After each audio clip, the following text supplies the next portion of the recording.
Hola, muy buenas tardes, bienvenidos. Estamos en este ciclo de conferencias virtuales de la Escuela de Posgrado de la Asociación Odontológica Argentina. Otro capítulo más en el cual la invitada de hoy es la doctora Adriana Pascual, que va a hablar de asimetría, recuperación de forma y función por medios de ortodoncia y cirugía ortognática. La doctora Pascual es directora de la carrera de especialización en ortodoncia y ortopedia maxilar de la Universidad del Salvador, conjuntamente con la Asociación Odontológica Argentina. Es odontóloga especialista en ortodoncia y ortopedia maxilar, es presidente del Tribunal Argentino de Evaluación y profesora en odontología de la Universidad del Salvador. Doctora Adriana Pascual, muy buenas tardes, bienvenida. Buenas tardes, muchas gracias. Aprovecho también a agradecer a las autoridades de la Asociación Odontológica Argentina por disponer de este espacio para difundir nuestro trabajo. Vamos a hablar de asimetría, y al hablar de asimetría no podemos abstraernos del momento tan asimétrico que estamos viviendo al respecto de la pandemia en nuestras vidas, pre, durante y post, que todavía no podemos imaginar cuáles serán las consecuencias. Sin embargo, creo que vamos a poder apelar a la creatividad y especialmente a la solidaridad para poder zanjear este nuevo desafío.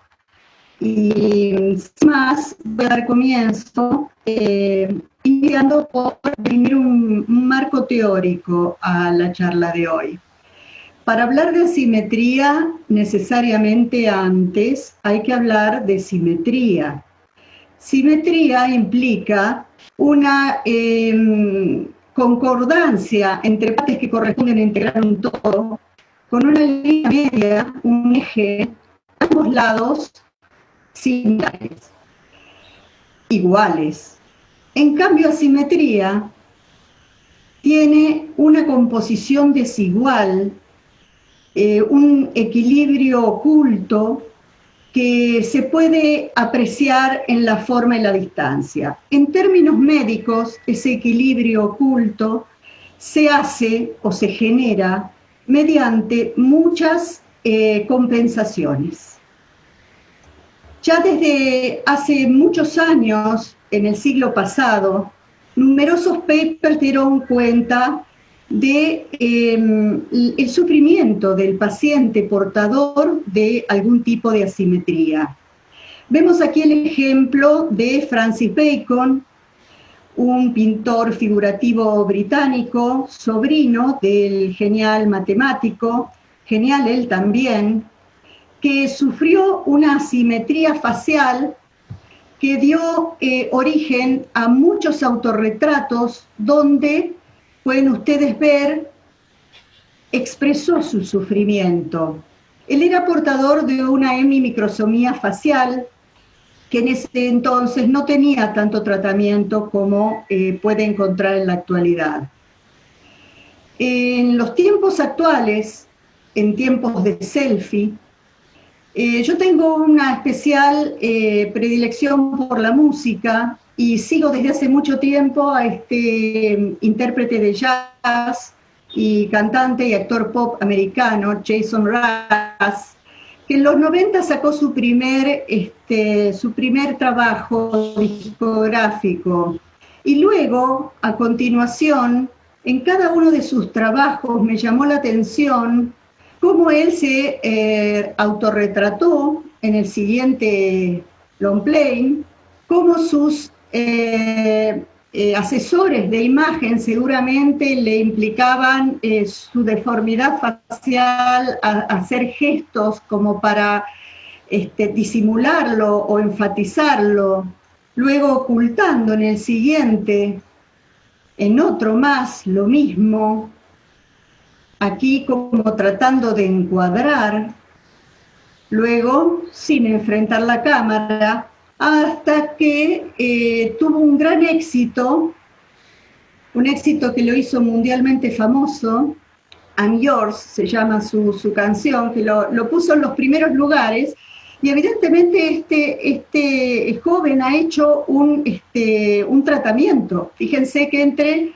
su imagen actual y su imagen inicial se conservan algunas pequeñas asimetrías, pero se nota que ha hecho un trabajo que felizmente en estos días es posible, mediante un tratamiento, recuperar la simetría.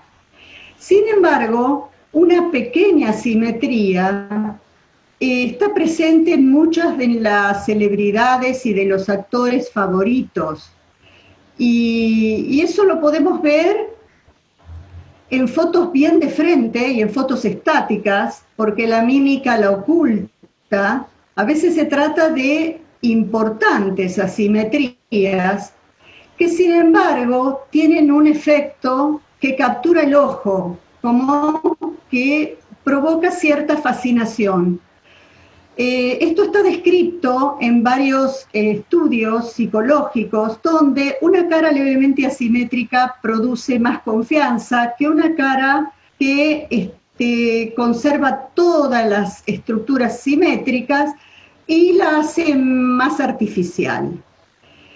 La simetría es algo integral en el cuerpo humano. Hay un fenómeno que se llama chirality, que no sé cuál es la traducción en castellano, pero que lo pueden ver en una muy interesante charla TED sobre por qué los cuerpos humanos son asimétricos, y son prácticamente todos asimétricos, porque a nivel molecular y a nivel celular, e incluso los órganos unilaterales o únicos, como podría ser el corazón o el hígado, se encuentran en un lado y no en el centro. Entonces, hay razones bastante profundas para la simetría. Javi Chara, en los años 90, nos entregó un hermoso estudio en revisión para determinar la etiología multifactorial de las asimetrías, lo que implica necesariamente un tratamiento interdisciplinario. Se pueden encontrar factores hereditarios, ambientales, de crecimiento y desarrollo, y funcionales, aunque no actuando en forma única, interrelacionada, lo que lo hace más difícil. Podemos ver que en todas las asimetrías hay compensaciones dentoalveolares, ya pasando a nuestra área de injerencia. Y también hay una constante en las escoliosis y la falta de balance corporal. En los distintos ámbitos podemos chequear entonces que existen siempre esas compensaciones dentoalveolares, las discrepancias de las líneas medias, los canteos de las comisuras, lo que da la imagen de una boca torcida, también una laterodesviación mandibular, y ya pasando a el plano corporal, distintas de ambas cinturas, pélvica y escapular, una constante de escoliosis y de malas posturas desde los pies para arriba. Entonces, bueno, en nuestro ámbito, los ortodoncistas, nos ha importado mucho la prevalencia de las asimetrías faciales. William Profit, uno de nuestros máximos exponentes como investigador, con Servet, tomó una muestra amplia, una muestra muy original. Entrevistó a todos los estudiantes de la Universidad de North Carolina, en Chapel Hill, y encontró que el 85% presentaba desviación mandibular hacia el lado izquierdo de la cara, lo que dio a pensar que probablemente había un mayor crecimiento del lado dominante, el lado derecho. En esta prevalencia tan importante, con el pasar del tiempo, se descubrió que nadie es simétrico o simétrica. Fíjense, esta jovencita, sigo con la música, Katy Perry, que es una cantante pop americana, donde está en una fotografía con excelente iluminación. Si hacemos la imagen espejada de un lado y otro de la cara, vamos a ver muchísimas asimetrías, tanto que parece una réplica del lado derecho y una réplica del lado izquierdo, prácticamente distintas personas. Para poder ejemplificar una cara totalmente simétrica, vamos a tomar el lado que más me gustó a mí, el lado izquierdo de la cara de Katy Perry. Nosotros los ortodoncistas y casi todos los especialistas en estética facial dividen la cara en 3 tercios: la frente, el tercio medio y el tercio inferior. Nos tomamos simetría, que siempre de frente. La simetría es de frente, también le podemos agregar el balance y la forma, pero la simetría se evalúa de frente. Y para ello usamos planos horizontales, que son el bipupilar, el bicigomático y el bigoníaco, con preeminencia en el bipupilar. Y a ese plano se le traza una vertical. Esa vertical debiera estar pasando por el centro de la frente, por el punto isquion, que es el punto donde nace el pelo, la glabela, el puente nasal, la punta de la nariz, el filtrum, el arco de Cupido del labio superior, la línea media dentaria superior, el medio del labio inferior y el centro del mentón. A su vez, dividimos la cara en quintos, y estos quintos encierran las distintas facciones, la nariz, los ojos y ambos lados. ¿Por qué es esto que hacemos estas mediciones? Porque pueden existir asimetrías en distintos sentidos. Para nosotros los ortodoncistas, lo que hicimos recién de dividir la cara es bastante una rutina, pero para el común de la gente, la cara se enmarca desde la punta de la nariz en círculo, porque ahí sí entran todas las facciones que llaman la atención en las relaciones.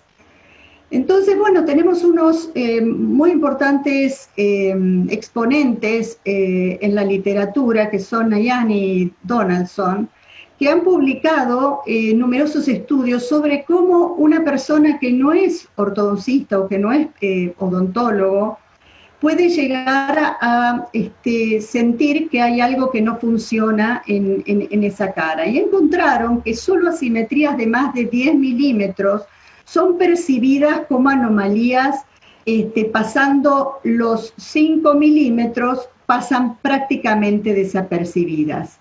Sin embargo, hay una diferencia entre cuando estas medidas difieren en sentidos horizontales o transversales, que cuando difieren en sentidos arquiales. Cuando se dispersa en sentido arquial es mucho, mucho más notorio. Y es lo que lleva a los pacientes a consultar. La línea de referencia clínica para orientar una cabeza en un paciente asimétrico normalmente es la línea bipupilar, aunque si las pupilas no, por alguna simetría demasiado importante en cuanto a al borde superior de las órbitas, no se puede llegar a emparentar con el plano horizontal, que es una condición que a veces, a pesar de que exista una simetría alta, el paciente logra poner ambas pupilas paralelas al piso, se toma la línea intercantal. Cuando no se puede tomar entonces la bipupilar, se toma la línea intercantal o LIC. Taini siempre publicando, ha hecho una publicación muy importante que es un libro completo sobre la evaluación clínica, y esta línea bipupilar nos sirve para evaluar el canteo de los planos oclusales, tanto el superior como el inferior. Es muy importante en la evaluación de la simetría establecer el nivel de manifestación. Hay asimetrías que implican solo la parte alta, sin implicancias funcionales, de manera que en el área donde uno debiese actuar, donde un ortodoncista debiese actuar, no hay implicancias de esa asimetría, sin embargo es una cara asimétrica, pero sin implicancias para nuestra profesión. En otros casos, por ejemplo, el de este segundo muchacho, estamos viendo que sí es un paciente que podríamos tratar porque tiene una clase 3, pero de frente, no en las líneas bipupilar, bicigomática y bigoníaca, no tiene una simetría como tampoco la tiene en la ocasión de su mentón, y sí en su tercio medio. Pero bueno, no podemos hacer nada nosotros como odontólogos en este aspecto. En cambio, cuando ya hay diferencias a boca cerrada, en la altura de ambos gonios y de la base del mentón, ya se empieza a ser más notorio. Sin embargo, en este caso, al no haber un canteo de la boca, se puede implicar que quizás no hay un canteo del maxilar superior, cuando en otros casos todas las líneas divergen de esta línea central que hemos demarcado para la manifestación clínica de la asimetría.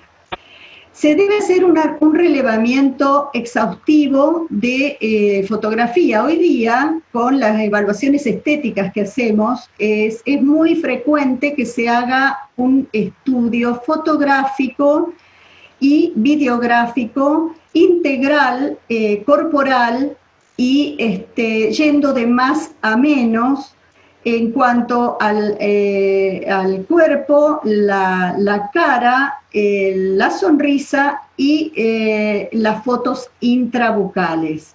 Lo que es muy importante es calibrarlas para poder trabajar en sistemas, porque hoy en día todas estas fotografías se colocan en software para poder analizar, por ejemplo, la estética y el diseño de la sonrisa. Sin embargo, en los pacientes asimétricos, toda esta evaluación de cómo va a quedar la sonrisa y demás se deja para la etapa de detalles de finalización luego de la operación de cirugía ortognática. No obstante eso, en el diagnóstico sí se relevan todas las características desde la macro, micro y mini estética que nos han enseñado maestros como Sacrison, Ackerman y Sarber en la antigüedad. Lo que no debe faltar nunca es el estudio de las fotografías submental y coronal, para poder ubicar la dispersión de estructuras como el puente nasal, la punta de la nariz al recto D, y algunas situaciones como por ejemplo cicatrices de golpes que a veces ni el paciente puede llegar a recordar. También durante la evaluación diagnóstica es frecuente que usen planos para sincerar la posición mandibular, para calmar síntomas si los hubiese, o para tratar el maxilar antagonista. Muchas veces hay que repetir estudios para poder hacerlos en la verdadera posición mandibular luego de haberla encontrado mediante la reubicación de la mandíbula mediante planos. Durante muchos años reconstruimos la tridimensionalidad con estudios en 2 dimensiones, radiografías de cráneo de perfil y de frente, panorámicas, y radiografías coronales o submentales. Es bastante importante que, a pesar de que están a disposición estudios en 3 dimensiones, como el paciente que está haciendo este tipo de consultas todavía está armando su diagnóstico, y como es multifactorial e interdisciplinario, no se pueden hacer estudios demasiado profundos hasta no ir separando los problemas, porque existe una tendencia a irradiar demasiado a los pacientes, y si todos los especialistas los irradian sin el sentido de hacerlo solo cuando vamos a cambiar la conducta, es un exceso de radiaciones que recibe el paciente. Y a veces estudios que no son pertinentes. Entonces hay que ir de a poco. Es conveniente reconstruir la tridimensionalidad primero de esta forma, y lo que sí se aconseja es parametrizar para que siempre sean tomadas las radiografías en la misma posición. Hoy día es posible mediante un dispositivo que es un nivel, el nivel que se usa en construcción, con el que se pueden hacer pequeñas marcaciones y enviar al paciente a radiología, que los nuevos equipos contienen también esos marcadores en LED para poder orientar siempre el paciente en la misma posición, dado que estos aparatos contienen cefalostatos, y los cefalostatos se ubican, la oliva se ubica en el pabellón auricular, pudiendo hacer que se produzcan movimientos parásitos, o sea, que por alguna asimetría de tejido blando se termine transfiriendo a los tejidos duros. Lo mismo pasa cuando se hace una evaluación mediante montajes en articulador, ya que el uso del arco facial en sistema analógico, obviamente, cuando hacemos un montaje a la vieja usanza, a veces había que despegar una de las olivas para poder lograr hacer paralelo ese eje facial a la línea bipupilar. Sin embargo, muchos autores han elaborado distintos tipos de arco facial para poder evitar ese tipo de imprecisiones. Al respecto de la centellografía o el SPECT, que es ya medicina nuclear en cuanto a el diagnóstico de las asimetrías, vale decir que en los pacientes en crecimiento, Sarindin, que puede ser la persona que más ha publicado respecto de la centellografía y simetría, encuentra que en el paciente de crecimiento es mucho más efectivo hacer una evaluación, siempre que no se trate de una entidad tumoral, sino de simplemente la elongación del cuello condilar,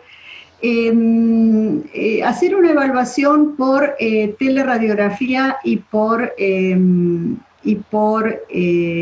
escáner óptico.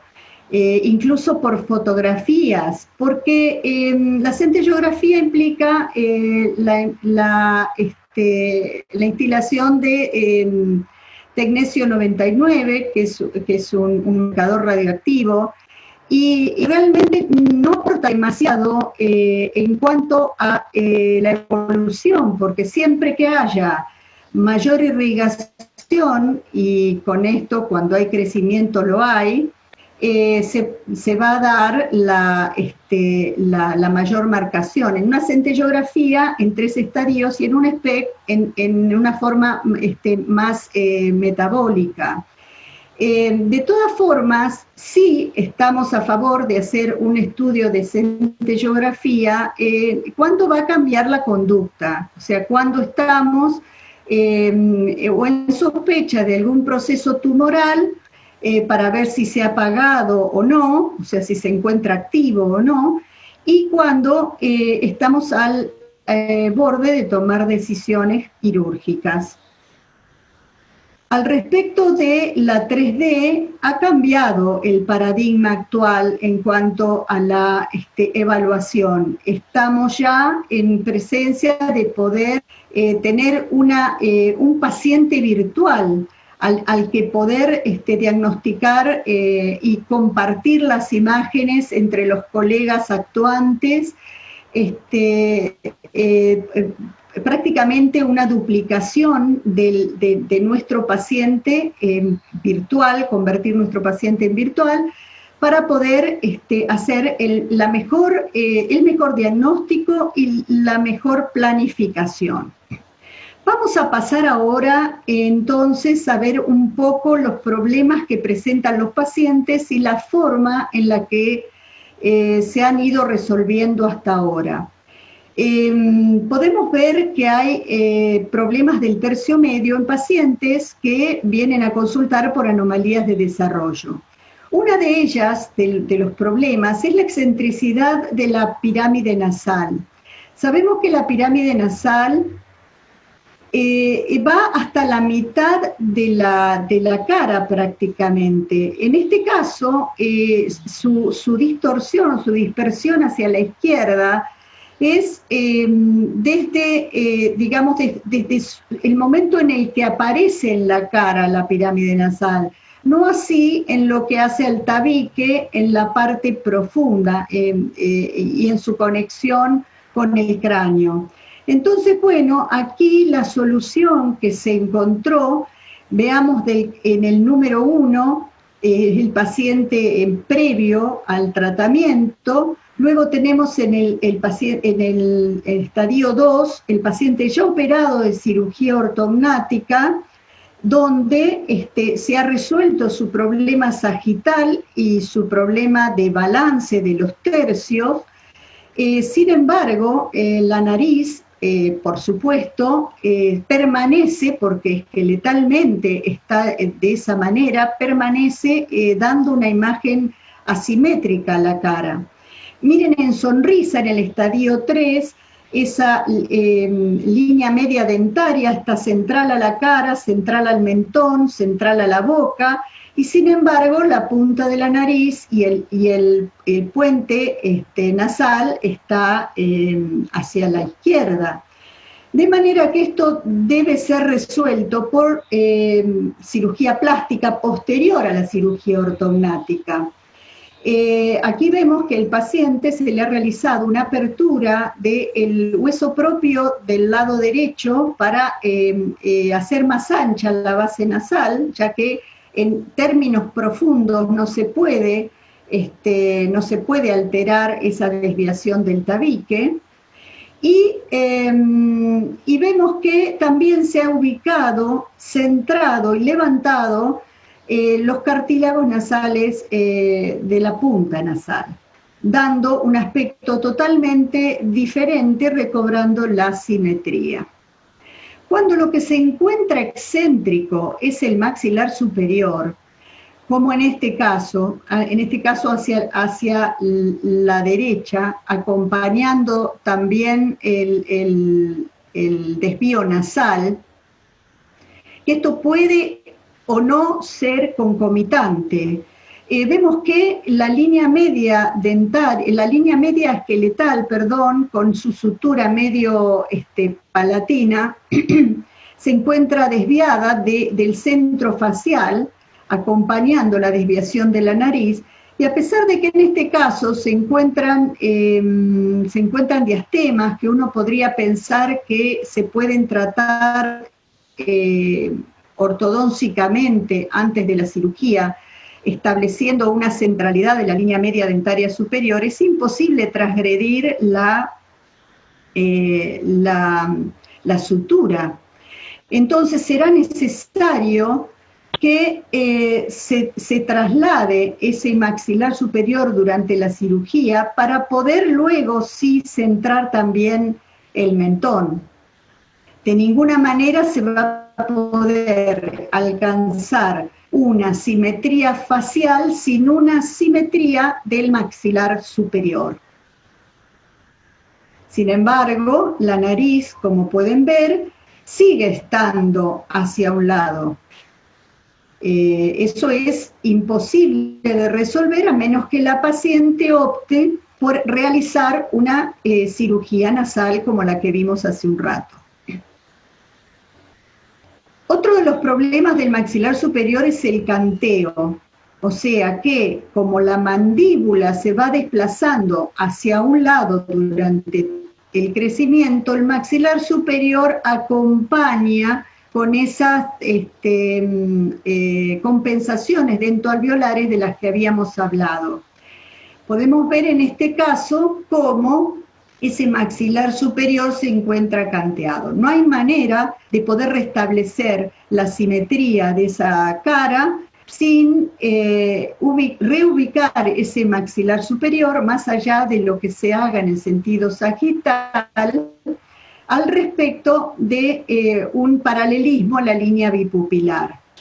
Entonces podemos ver cómo ya en el momento en que se opera ha recobrado la centralidad y la horizontalidad al plano bipupilar, y esto hace posible a su vez que la mandíbula se pueda orientar y ubicarse en el centro facial, aunque la nariz no se encuentre en el centro, sí lo hará el resto de las estructuras, logrando una armonía importante.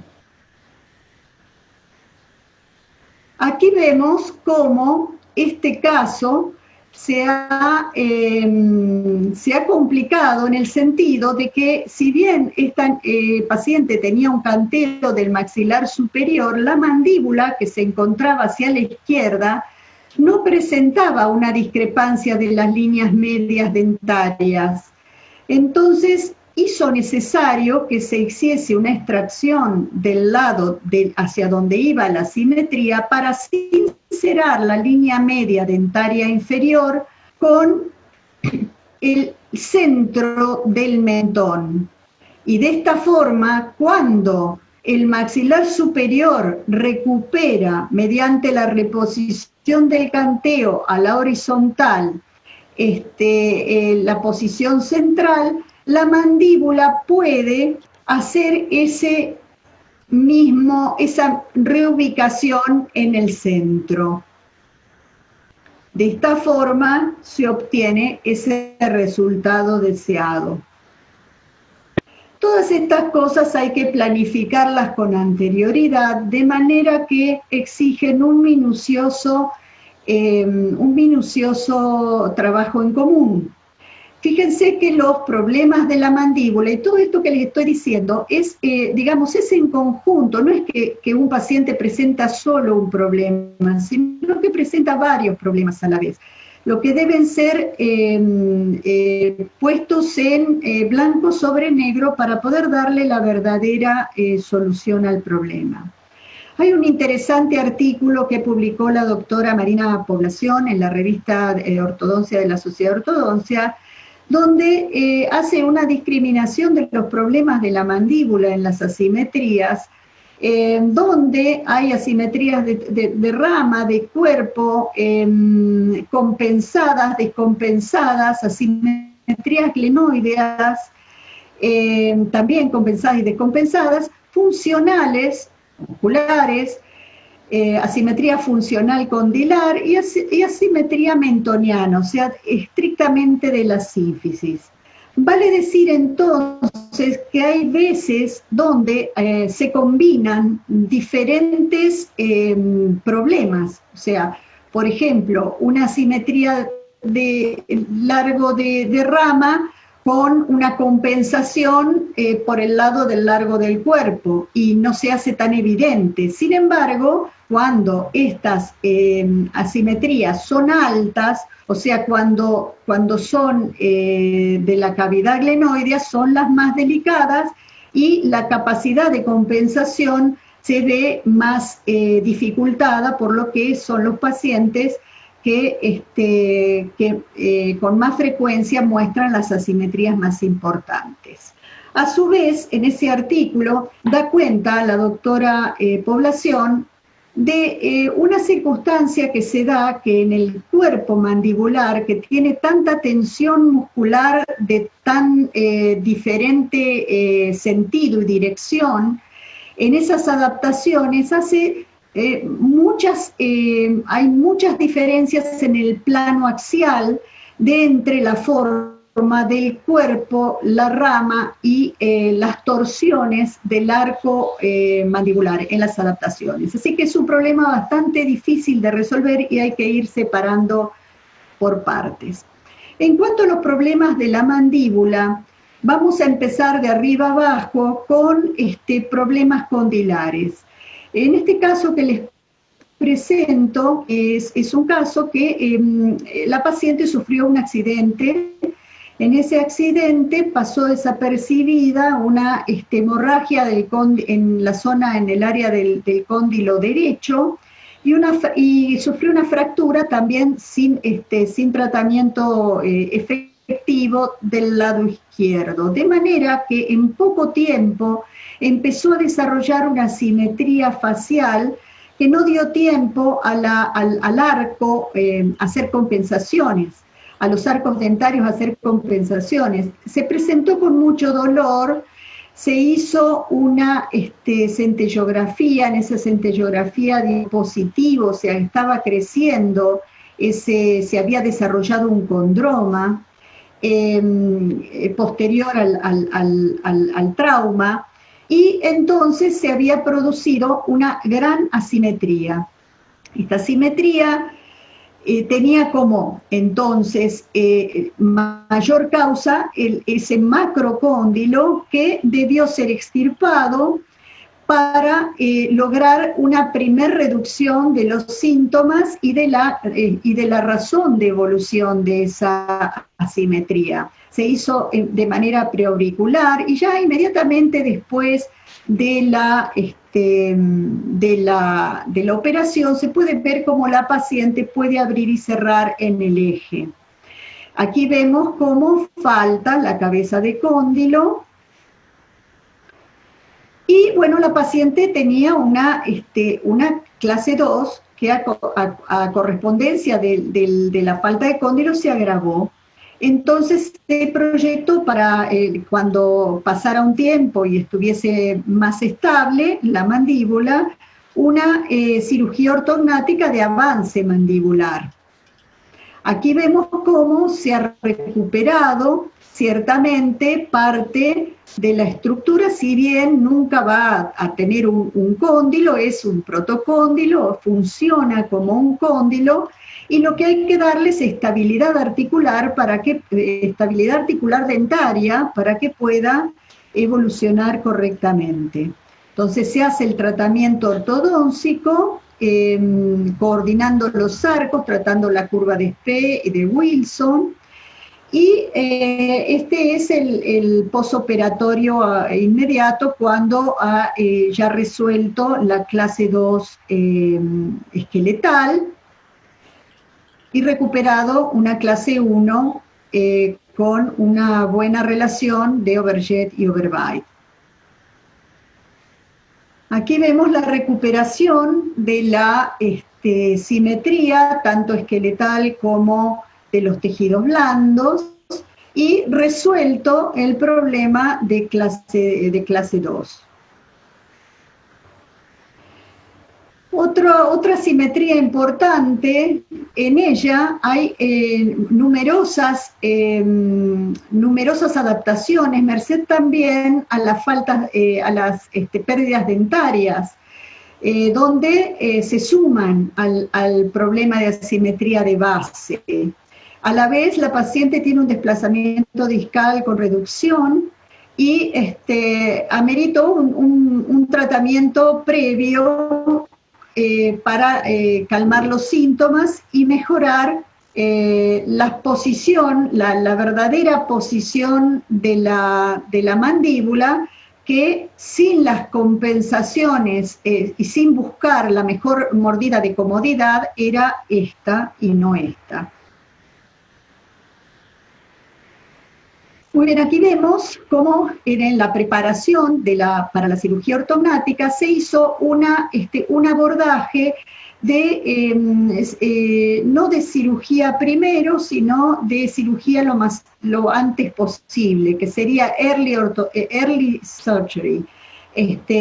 para poder centrar, como dijimos anteriormente, la línea media dentaria inferior a la línea media del mentón, del cuerpo mandibular, se hizo una extracción de un premolar, pero también hacía falta la extracción de un premolar superior para centrar la línea media dentaria superior, que fue dejado para posteriori de la cirugía. Aquí vemos el inicio y vemos cómo en el momento previo a la cirugía existe un sinceramiento entre lo importante de la laterodesviación con una concomitancia en lo dentario de la importante discrepancia facial. Sin embargo, quiero hacer notar que hacía falta todavía el centrado de la línea media dentaria superior. Fíjense que la paciente tenía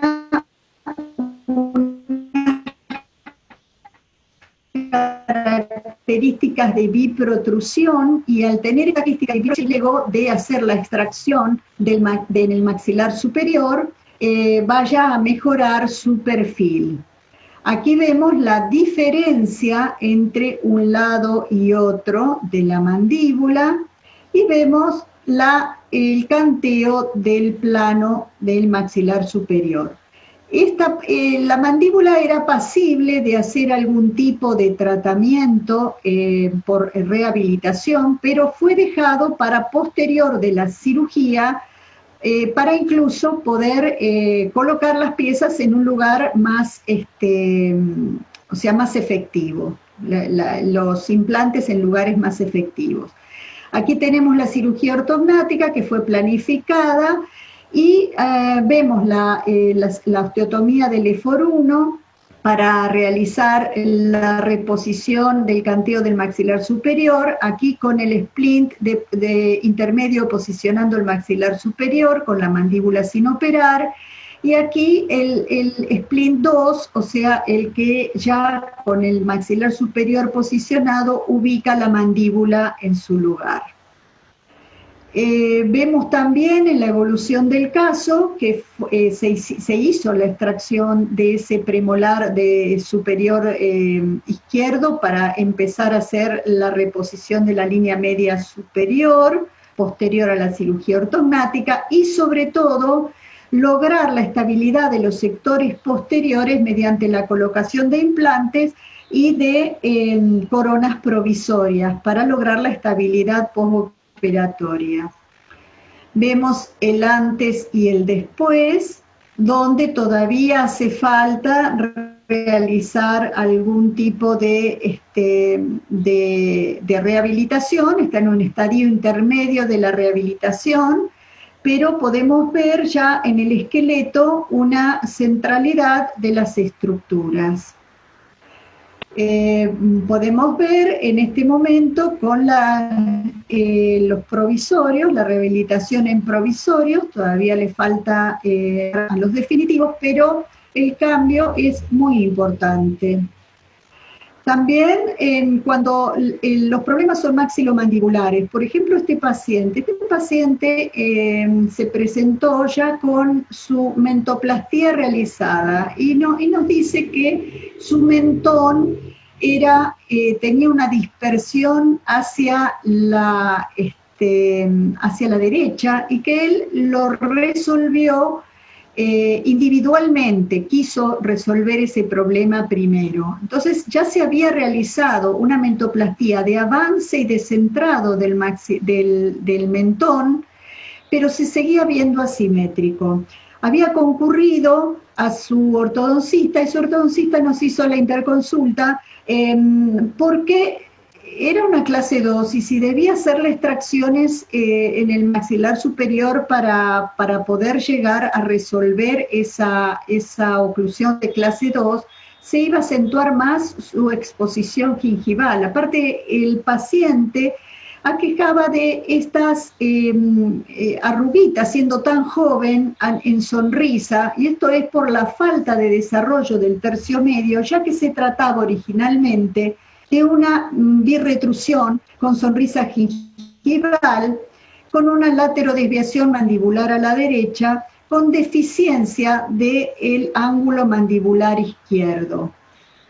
Podemos ver también cómo es bastante frecuente que ocurra que cuando existe una laterodesviación mandibular, existen compensaciones dentarias en el sentido contrario. Al tener este problema de la clase 2 sin resolver y muy sanos ambos cóndilos, una musculatura muy lábil, y el problema estético de la muestra de encía del maxilar superior, se pensó en resolver la clase 2 por impactación del maxilar superior. Pero quedaba para resolver este tema de el menor impacto del ángulo goníaco del lado izquierdo, perdón.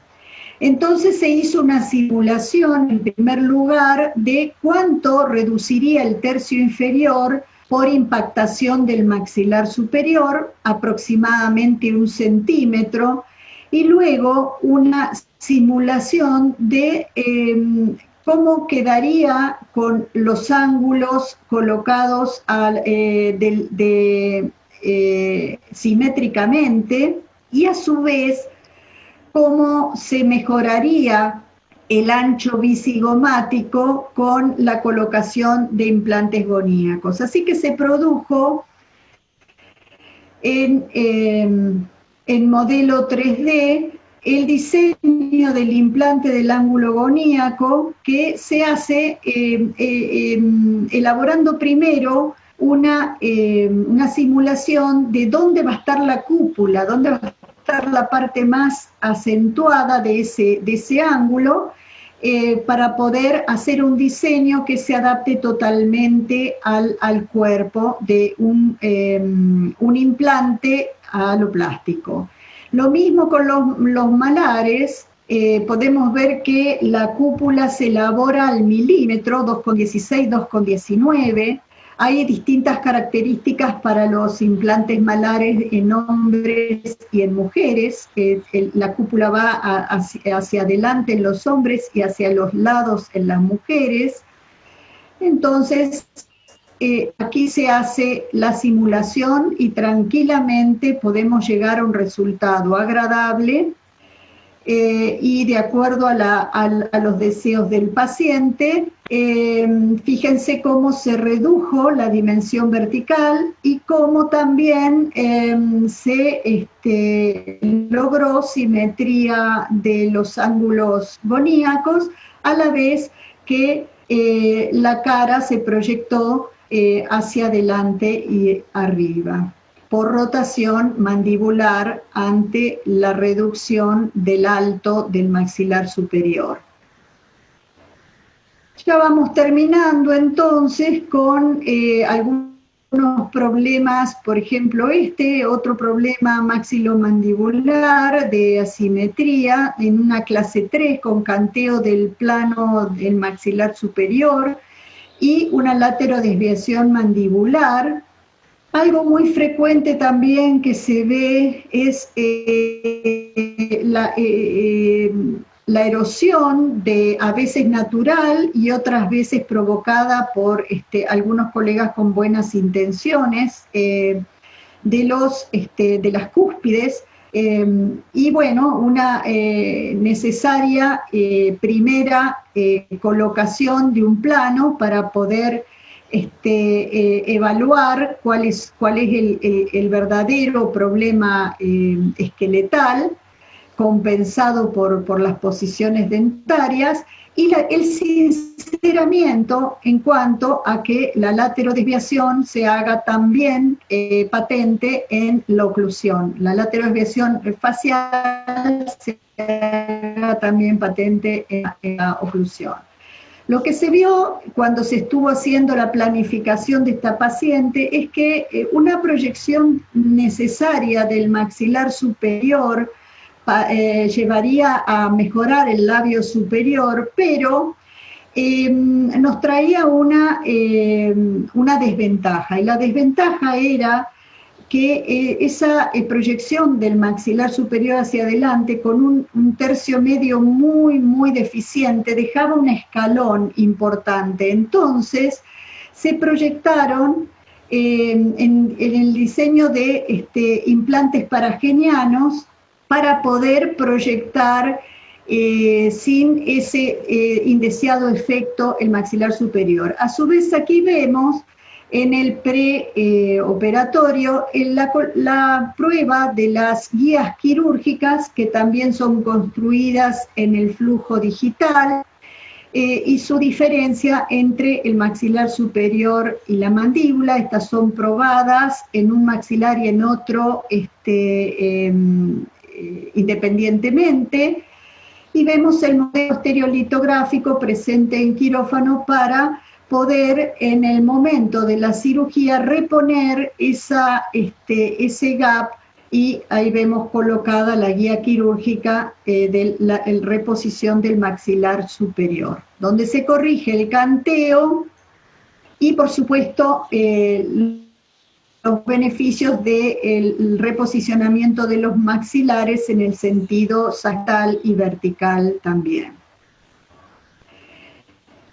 Por último, tenemos un caso de una integral asimetría con una clase 3 muy acentuada por un excesivo crecimiento mandibular, donde también existe canteo del maxilar superior y un importante yaw o coleo de ambos maxilares en el sentido axial. Por supuesto, se hacen todos los estudios 2D primero, porque eso nos pone en contexto sobre muchas de las cosas que son necesarias para recuperar la armonía y la funcionalidad, para luego hacer requerimiento de qué condiciones en el plano frontal serán necesarias para reponer esa asimetría. Vemos cómo hoy día se hace cuidado excesivo, nada es excesivo cuando se cuidan el hueso de los sectores que han estado muy protruidos o muy expuestos a cosas musculares, porque sabemos que el hueso ahí es muy exiguo, entonces se arma en forma parcial para liberar esa zona y no forzarla demasiado con fuerzas ortodóncicas hasta que no tenga el espacio suficiente para evolucionar. Vemos entonces que en un primer momento, cuando la paciente se presenta, se hace un estudio en 2D con una teleradiografía. Y aquí las diferencias entre una teleradiografía y una teleradiografía obtenida de TAC.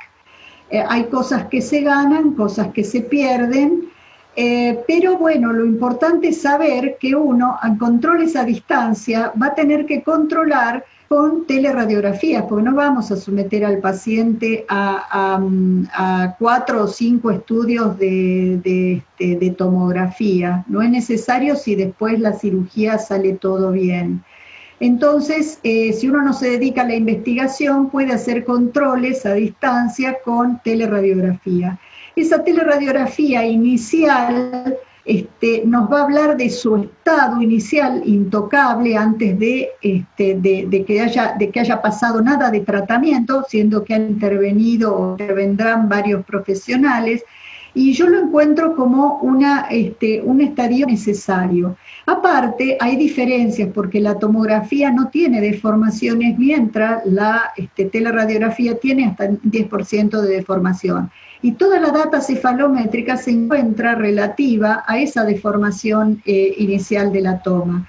De manera que si uno quiere comparar y establecer valores de norma o de anormalidad antes y después, es bueno tener una teleradiografía previa. Sin embargo, cuando estamos a punto de operarla, se hace necesario hacer un estudio tomográfico, hoy en día sobre todo, porque antes de hacer la práctica más invasiva hay que conocer muy bien el terreno, Entonces se puede producir un prototipo, a través de una tomografía se puede producir un prototipo tomográfico seccionado que nos va a convertir esas imágenes 3D intangibles en elementos finitos, o sea, en archivos que se pueden, de malla, que se pueden modificar, seccionar, ejercer el tratamiento, hacer los cortes por donde el cirujano crea que deben ir, y hacer todo tipo de planificación en un modelo 3D que pertenece al paciente, y no encontrarnos con ningún tipo de sorpresa. Entonces, en la evaluación final, antes de la cirugía, se van a hacer las medidas del canteo de acuerdo al nivel de corte que el cirujano planifique, y con esas medidas de todo tipo se va a llegar a obtener una navegación diagnóstica prequirúrgica en 3D y una planificación de la cirugía, centrando, orientando en todos los planos del espacio los maxilares para llegar a la cirugía con todo resuelto. Podemos ver también que esos planos que habíamos demarcado en tejidos blandos, mediante este tipo de traducción inmediata a los tejidos duros, nos da una información de la que antes carecíamos, pudiendo sacar conclusiones y tomar decisiones con otra tranquilidad. Ahí vemos que de los planos de referencia se hace traducción de esos planos de referencia a los planos de corte, y desde allí a los planos de corte las medidas para saber al milímetro cuánto se va a cambiar cada estructura en el contexto quirúrgico. A su vez, ese prototipo tomográfico seccionado nos sirve para elaborar esas guías quirúrgicas que antes eran elaboradas manualmente en el proceso analógico, su prueba y su uso dentro de la cirugía. En este caso se trató de un triple procedimiento de maxilar superior, con un yo, con fulcrum en la línea interincisiva, 4 milímetros de avance del maxilar superior, 3 milímetros de impactación, y en la mandíbula un setback mandibular de clase 3 hasta conseguir clase 2 molar en un lado y clase 3 en el otro, porque es muy frecuente que al centrar se pueda establecer. Lo que no es resignable es la clase 1 canina, que debe quedar clase 1 canina para poder funcionar correctamente. En cuanto al mentón, se hizo una reducción vertical de 3 milímetros y un avance de 3 milímetros a su vez. Es interesante también que uno puede, una vez que hace la planificación, y todo esto es en términos virtuales, organizar distintas alternativas y poder probar cuál es la mejor para el caso en cuestión. Es muy interesante poder ver los cambios y poder estar en el momento de la cirugía tranquilo de que le estamos ofreciendo al paciente la mejor solución para resolver los problemas anatómicos y funcionales. Vemos allí la reparación quirúrgica, reparación ortodóntica anterior. A posteriori se decidió abrir ese espacio para iniciar la rehabilitación, y vemos el final de la parte ortodóntica en preparación ya para la rehabilitación. La consecuencia es que solo en un trabajo en equipo interdisciplinario es posible este tipo de cambios. A su vez, si el paciente tiene problemas posturales y de cualquier otro tipo de todos los que hemos visto, hay que tratar de acompañarlos e integrar equipos interdisciplinarios y transdisciplinarios para lograr el tratamiento integral del paciente. Bueno, esto ha sido todo por ahora. Es medio imposible tratar un tema tan amplio en solo una hora, pero quedo atenta a si se ha registrado alguna pregunta. Sí, doctora, excelente presentación. Como siempre, gracias por su colaboración. Le traslado algunas de las inquietudes que van llegando. Acá preguntan, ¿cómo trata habitualmente las asimetrías en niños?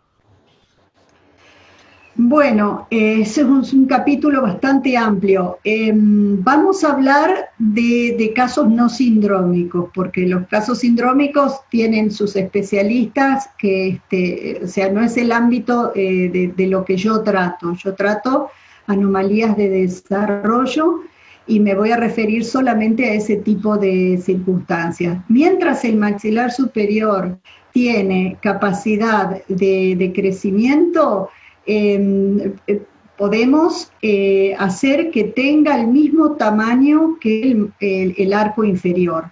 Siempre tenemos la limitante del tamaño del arco inferior en lo que llamamos comúnmente caja y tapa.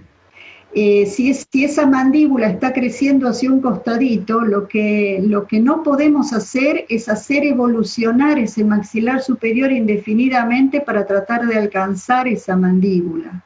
Porque vamos a hacer que un lado se generen mayores compensaciones, vamos a hacer que un lado del maxilar superior se extienda hacia la laterodesviación y vamos a estar provocando mayores problemas. Entonces, lo que yo recomiendo es,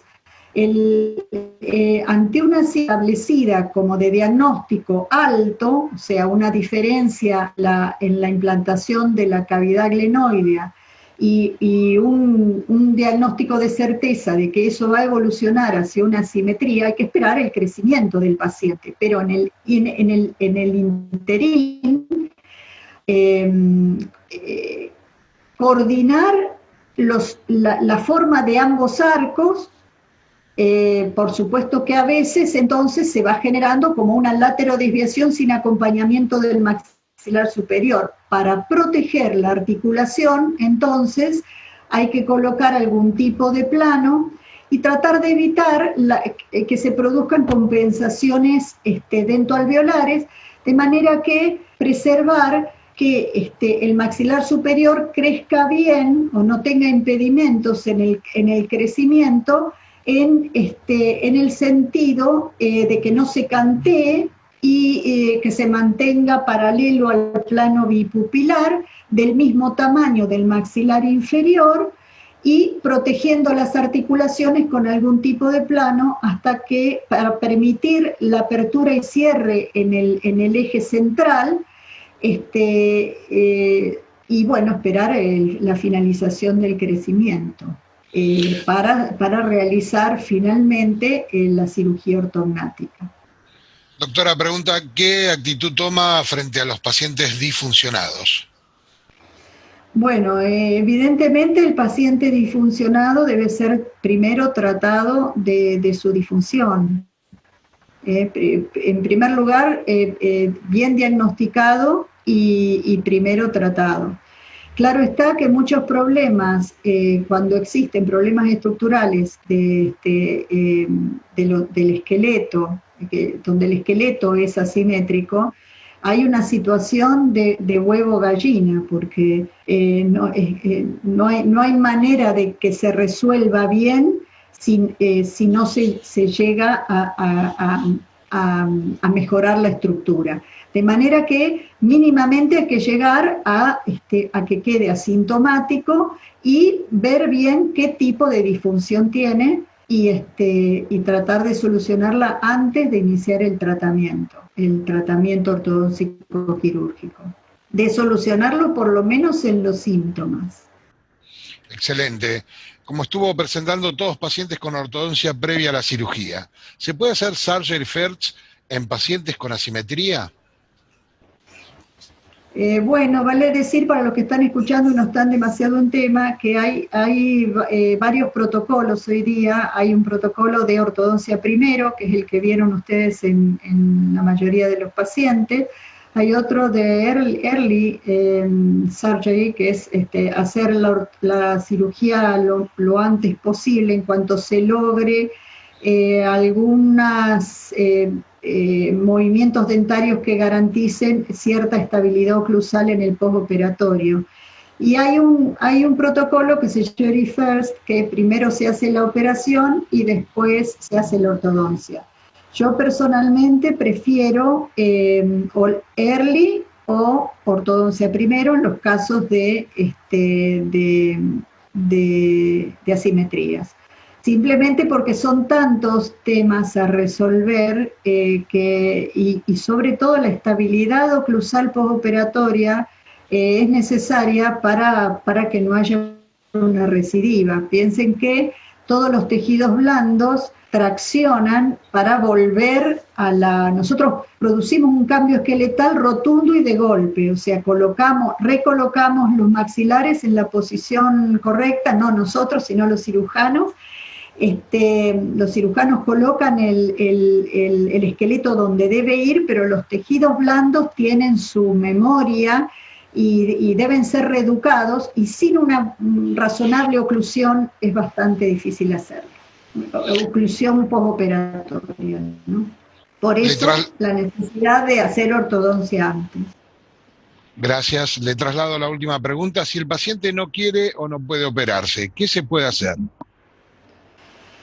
Bueno, primero, informarlo bien para que sepa que una simetría es algo que no se puede camuflar, o una simetría importante, ¿sí? Por eso dijimos que hay grados al principio, donde hay veces que es leve, bueno, pero cuando es una simetría verdadera, una simetría importante, no se puede hacer compensaciones dentarias que solucionen el problema tan importante esqueletal.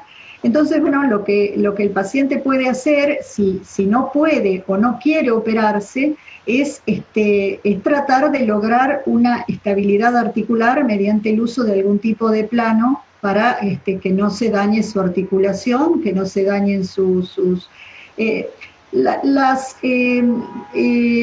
las limitaciones siempre están en los tejidos blandos, tanto el tejido periodontal, el tejido periarticular, los tegumentos faciales, son los que nos ponen digamos, el límite a qué se puede compensar y qué no. No se puede operar, tiene que tratar de que no se dañe todo su aparato estomatognático usando algún tipo de plano. A veces se trata la sonrisa, o sea, el maxilar superior, que es el más expuesto, como con ese mismo criterio de los niños, compatibilizando con el arco inferior, que no se exceda el ancho del maxilar, y se lo deja esperando con un plano hasta que llegue el momento en que pueda resolverlo. Yo creo que vamos, y más en el presente contexto de pospandemia, a prácticas menos invasivas. Paulatinamente también la tecnología ha ido evolucionando hacia prácticas menos invasivas, y creo que va a ir siendo la respuesta. Algo de ortodoncia híbrida, algo de ortodoncia menos invasiva, con más colaboración de esos implantes que hemos visto que reponen bastante la estética. En cuanto a la parte funcional, va a tener que, sí, seguir en manos de, cuando hay problemas funcionales, de varios profesionales para llegar, de varias especialidades para llegar a un resultado satisfactorio. Doctora, muchas gracias. Y por último queríamos preguntarle, bueno, acerca de que nos cuente algunos detalles de la carrera de especialización en ortodoncia y ortopedia que dirige para ponernos en situación. Sí, sí, me interesa mucho que se conozca cómo está trabajando la Asociación Odontológica de la Universidad de El Salvador. Nosotros tenemos una carrera de especialización en ortodoncia y ortopedia maxilar que está en desarrollo en este momento, pero bueno, les voy a hacer un poquito de historia. En realidad, esta carrera es una de las carreras más antiguas en el ambiente argentino, de la ortodoncia, de las carreras que tienen más historia. Se han formado ya 9 cohortes. Es muy importante la cantidad de profesionales egresados. Y no solo de Argentina, sino de Latinoamérica. Y también es de destacar el ambiente de camaradería, la interrelación entre los colegas, tanto los profesores como los alumnos, a través del tiempo. Nos han visitado profesores extranjeros, hemos participado de congresos, todos juntos, y realmente es importante porque incluso vemos que la gran mayoría de nuestros docentes son todos, o la gran mayoría egresados, que han quedado dentro del cuerpo docente. En este momento estamos cursando la cohorte número 10, contamos siempre con el respaldo del profesor Elgoyen, que es nuestro director emérito, y bueno, bajo mi dirección desde 2018 estamos con una modalidad que es una semana al mes, 11 meses al año, y que dura 4 años. Cada semana, de esa semana al mes que se ocupa en forma intensiva, va de lunes a viernes, de 8:30 a 19:30.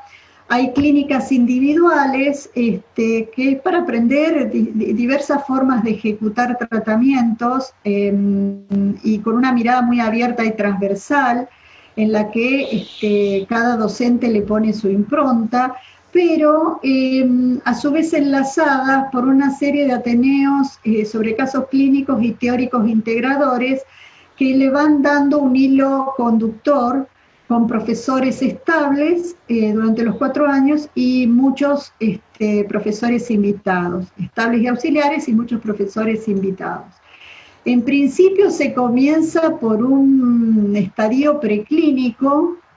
En ese estadio se aprenden las destrezas antes de ir a enfrentar al paciente, tanto desde el punto de vista práctico de la manualidad como del conocimiento de todas las nuevas tecnologías.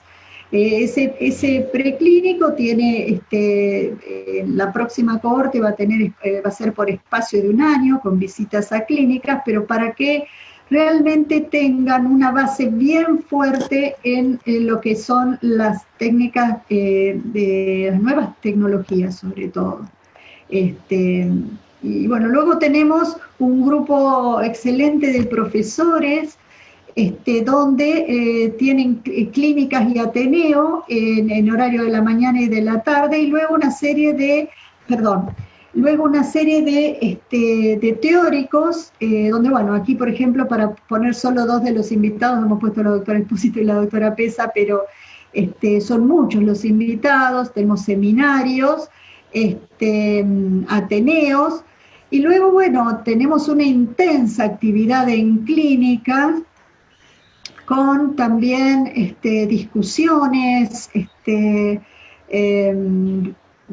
reviews y presentación de casos clínicos. La presentación de casos clínicos viene al final, donde se hace abierto como un showroom, y también durante los últimos 2 años se elaboran su trabajo final. Así que bueno, nosotros en este momento nos encontramos tomando entrevistas. Vamos a recibir, primero vamos a recibir los CVs de los interesados, que me han comentado que hay varios interesados, y luego haremos las entrevistas personales para comenzar en el año próximo, el 2021, una nueva cohorte. Así que estamos muy, muy contentos. Durante un tiempo van a coexistir las dos cohortes. Una de ellas estará plenamente en clínica, la otra en estado preclínico, y con visitas y con interrelación entre ellas, hasta que finalmente llegue un periodo en el cual estarán compartiendo ciertas instancias clínicas hasta la finalización de la cohorte en curso. Y ya quedará la cohorte 2021 a cargo.